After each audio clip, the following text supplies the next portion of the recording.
Hello everyone, I am Professor Himadri Roy from School of Gender and Development Studies. Today we are going to talk about issues of sexuality.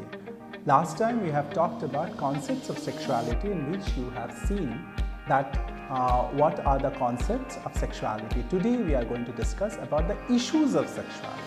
The first issue that comes into our mind is sexual hierarchy.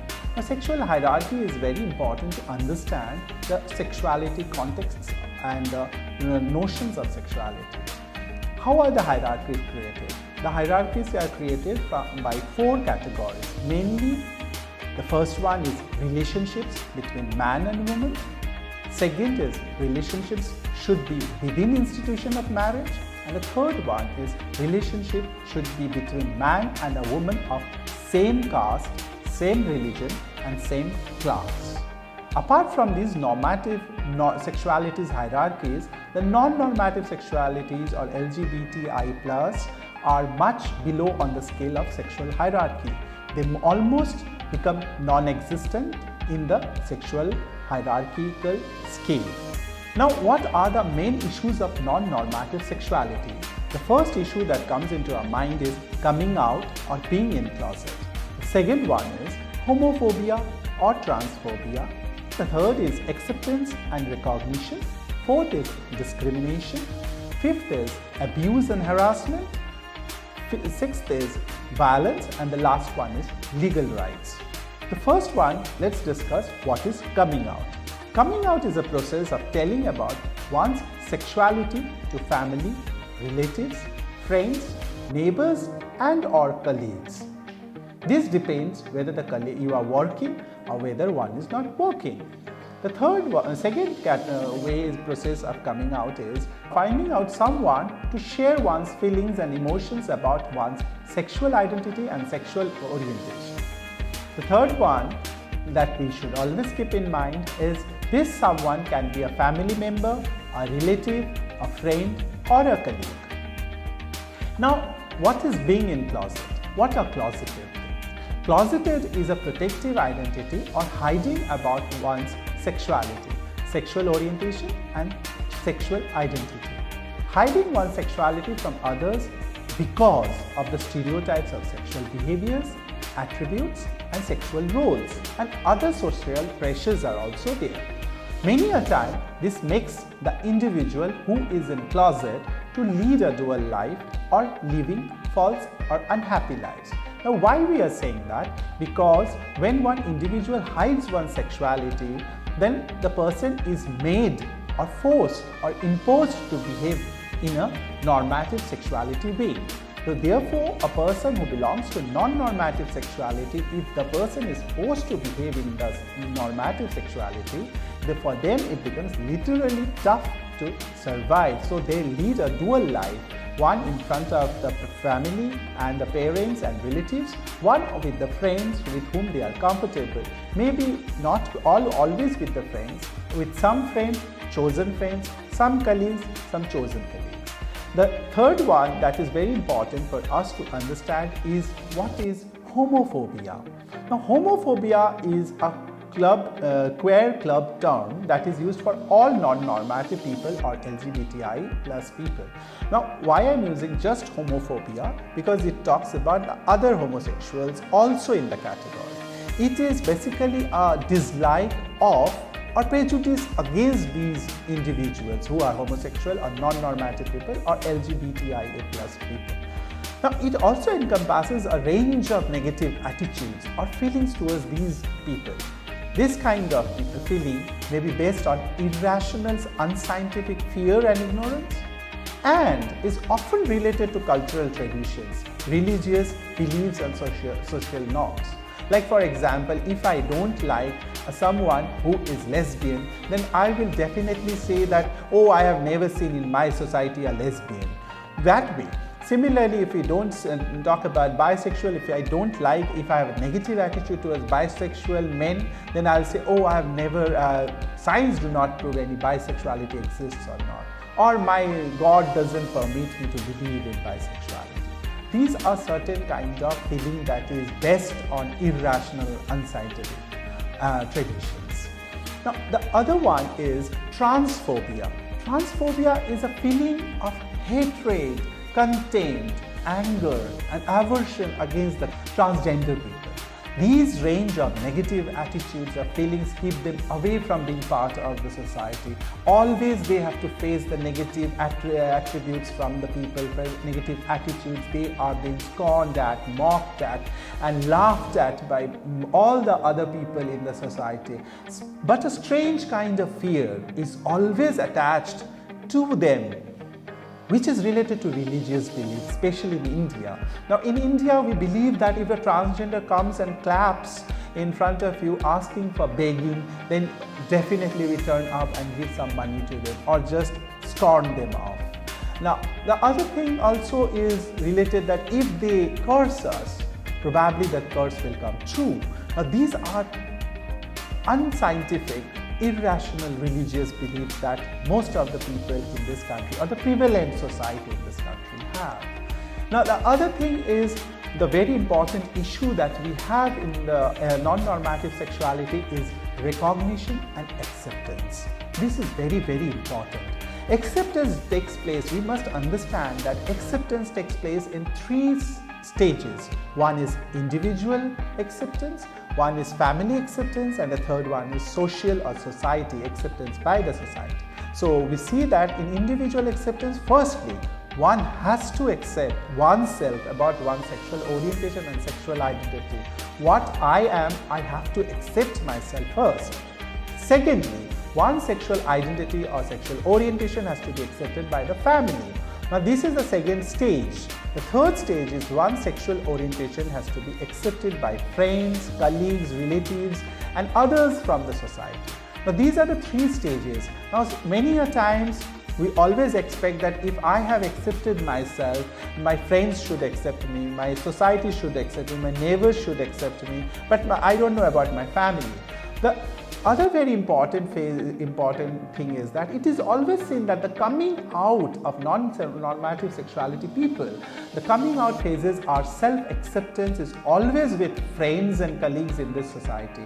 In India, we have seen always that self-acceptance is first and then with friends and family. Then later may or may not disclose their sexual identity or sexual orientation to the family. It is important for us, such non-normative sexuality, to build a support system. This is very, very important criteria, or I should say important character that one should have in non-normative sexuality. There should be a support system. The recognition takes place only then on the social and legal systems beside the acceptance stages. The recognition will only happen when one accepts oneself that yes, I am bisexual or I am gay or I am lesbian or I am trans or other genders. So that has to be first happen, and then only the recognition will happen from the social level or the legal systems. The laws are gradually accepting and recognizing these non-normative sexualities in India. I'll take few case studies. The first one, Kunal is gay, but he couldn't tell anyone in his family about his sexuality. He remains in closet in front of them. He feels they will not understand him nor will accept him. He realizes that family's atmosphere is homophobia. He just prefers to remain closet, but he told his best friend. He accepted him as he is. Soon his other friends come to know about him. All of them are not accepted by him. Now this is very important. See, his friends are not affected by it.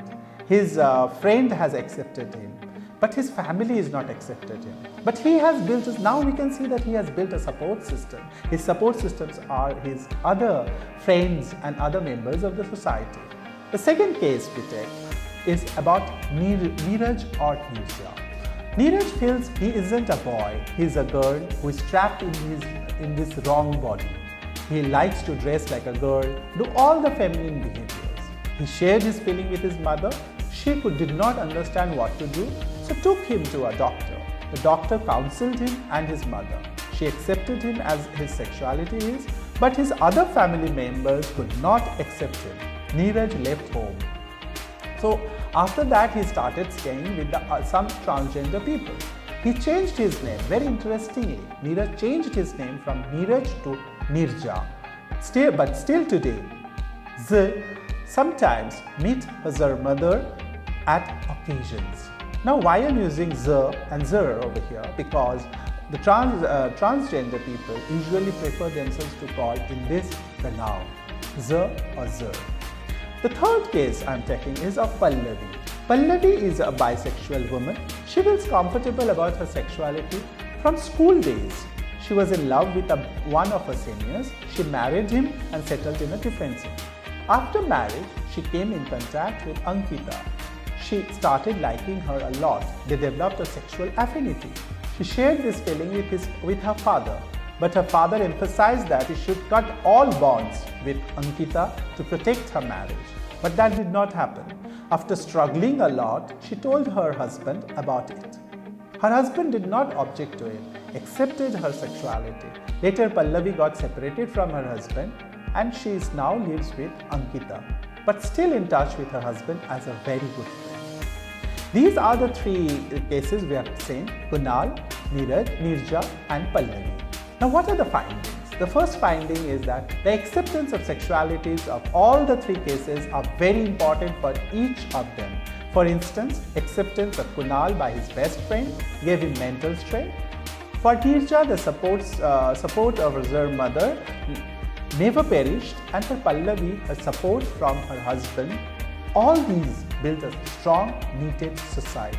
So therefore, the support system, the second that I was talking about, the support system is required to survive in the society, and all these three cases. For Kunal, his best friend; for Nirja, her community members; and for Pallavi, her husband. Now the other issue that comes always in this non-normative sexualities are discrimination. LGBTIA+ are always discriminated on various grounds like class, caste, region, religion, ethnicity and many others apart from their sexuality. Now these class, caste, region, religion, ethnicity are always been discriminated by other people also in the society, normative sexuality.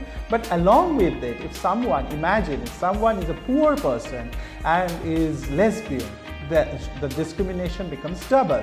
If someone is from a low caste, the person suffers a lot.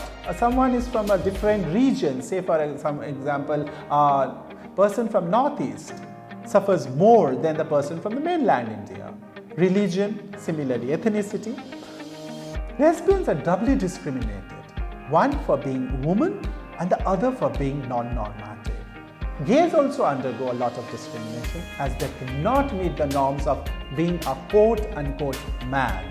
Transgenders suffer a lot of discrimination on the basis of their physical appearance and their profession, of course of their profession. Now what are their professions? Begging, sex work and occasional dancing, which is also called toli badhai by themselves. Intersex people are also discriminated on the basis of their biological body by everyone. These people are ostracized most of the time. The other issue that we come across is abuses and harassment. LGBTI+ people always face verbal abuses by the society they live in. They are harassed many times in public places like public transport, public restrooms, malls, theatres, market, etc. Homophobic jokes are always cracked in front of them. Gay bullying, which is commonly called gay bullying, for physical and mental abuse that are forced upon the LGBTQI+ people by the normative society. Then comes violence. Violence against the LGBTI+ community takes place at three levels. One is individual or self, the second one is family, and the third one is society. The main reason behind the violence against LGBTI+ is homophobia, transphobia, beside religious and cultural reasons. Non-recognition and non-acceptance also give rise to these violences. The first one, individual violence or self-violence. The individual violence or self-violence is mainly suicides and self-inflicting pains that the individual cause upon themselves for several reasons. The reason for individual self-violence is mainly disclosure of sexual identity or sexual orientation, non-acceptance, discrimination, and physical, mental, emotional abuses. Family violence. Family violence is another level of violence that the LGBTI+ people undergo. Beside physical, emotional or mental violence, they undergo corrective rape and conversion therapy. These are two distinct violences that the family causes for the non-normative sexuality people. Corrective rape. Corrective rape is a form of violence where the physical rape or sodomy is done by one of the family members. For instance, a lesbian is raped by her own brother or father to make her normal, quote unquote, normal or straight or heterosexual. Conversion therapy. The other is conversion therapy. Now, what is conversion therapy? Conversion therapy is done by a medical professional with the permission of a family member. In this therapy, medicines and electric shocks are given to convert the person into quote unquote normal or to make them straight or heterosexual. The social violences. There are several forms of social violence against the LGBTI+ people, like gay bullying, rape, murder, and sextortion. What is gay bullying? Gay bullying is a form of violence that are practiced institutionally. It begins with verbal teasing and abuses. Slowly it turns into physical ones. It is practiced by people of normative sexual identity or straight or heterosexual. Now I'll take an example to make you understand these three forms of violences in one individual. Jatin. Jatin studies in class 11 in one of the English medium schools of Lucknow. He is good in studies, average in cultural activities and very poor in outdoor sports.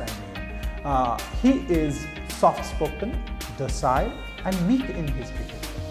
His seniors bully him a lot. It started with verbal abuse like teasing him, calling him by names like pansy, homo, etc. etc. It scared him a lot that he could not share these with his best friend, not even with his family members. One day he was stripped off in the restroom of the school and beaten up by the seniors after the school got over. This scared the hell out of him. It continued as he could not retaliate, and this kind of physical abuses went on and on. It came one day that he could not bear the everyday physical and mental abuse, and so he died by suicide. Rape and murder are other issues that is very important to LGBTI+ people or sexuality in per se. Rape and murder are most common form of violence against the LGBTI+ people. Rapes are forced upon them for several reasons: to change them into a normative heterosexual, to control their sexuality, and many other reasons. If a rape victim complains or reports to the police, this fear leads to murder many a time, like in other forms of gender-based violence that we see in all cases of violence that happens in the society. But murders happen for other reasons too in this LGBTI+ people. Like someone has a grudge against them, someone who dislikes the non-normative behavior, and other reasons like any other gender-based violences happen for. This form, another form of violence that is very, very distinct for the LGBTI+ people is sextortion. This form of violence are only against the LGBTI+ people. Any LGBTI+ person who has money and is closeted are victims most of the time. Like people who are not out to the family are always threatened and blackmailed for money and sex by the people who wants to benefit out of it. In many cases, it has been reported that the accused was an ex-lover or a date from the dating apps that is made for the LGBTI+ people. And the legal rights that I was talking about, the other issues, two major historic judgments are given by the Supreme Court of India for the LGBTI+ people. One, decriminalization of the LGBTI+ members under IPC section 377 on 6th September 2018, so that they are no more harassed, physically tortured, or brutal violence against them are not practiced. The second one is Transgender Persons Protection of Rights Act 2019 has been in effect from 10th January 2020. Under this law, the transgender rights to health and education, their welfare and matters are safeguarded. Now, seeing the issues of sexualities, the first issue that comes into our mind is the sexual hierarchy. And gradually the non-normative sexualities issues are very distinct over here. So we have talked about them one by one. The first one is coming out or being in the closet or closeted identity. Second one is homophobia and transphobia. Third one is abuses, violences of different forms. Then we have discrimination. We have abuses and harassment and violences of three different forms. We have seen individual violence or self-violence. We have seen family violence. We have talked about the social violences that occur, and we also have the other issue, that is the legal rights issues. Now, apart from these two legal rights, the other rights that the LGBTI plus people or non-normative sexuality people are fighting for is right to marriage, right for adoption, and right to surrogacy. These are the three important rights they are fighting for. Now, as I was talking about, these all issues of non-normative sexuality, the most important sexuality, the issue that comes into our mind over here are acceptance and recognition. We are still in that part of the society, still in that time where acceptance and recognition has not happened in the ground. We have seen many people suffering. For example, Jatin's case, we have taken the case of Jatin. Although the names are all changed, Jatin's case we have seen they are not accepted. We have seen Kunal's case, we have seen Hirja's case, we have seen Pallavi's case. They are accepted and recognized, and those three people are accepted and recognized in different forms. So they have been able to fight for the other legal rights that they are part of the society as a citizen of this country. But for Jatin, cases like Jatin, acceptance and recognition has to work out. It is not that the big cities or metropolitans or educated people or the acceptance of society do not work on all these things. Acceptance in society works on culture, traditions, notions, beliefs, and attributes that are given to the society. We first have to understand the root cause of acceptance and why there are no acceptance, why there are no recognition. In some family, whether they are learned or whether they are uneducated, whether they are rich or whether they are poor, acceptances vary from people to people. Poor people might, in some cases, poor people might have accepted. Learned people might not have accepted. There are different. It is not necessary that Bengal or Maharashtra have more rights for the LGBT people and they are accepted in the society. No. Discrimination, abuses, harassment, and all forms of violence are practiced everywhere across the country. Recent cases, we have seen many across social media that these forms of violences are being practiced or carried out or by the normative society against the non-normative people in the society. That is where it is very important for us to accept everyone in the society as citizens of this country and part of the society. Thank you very much.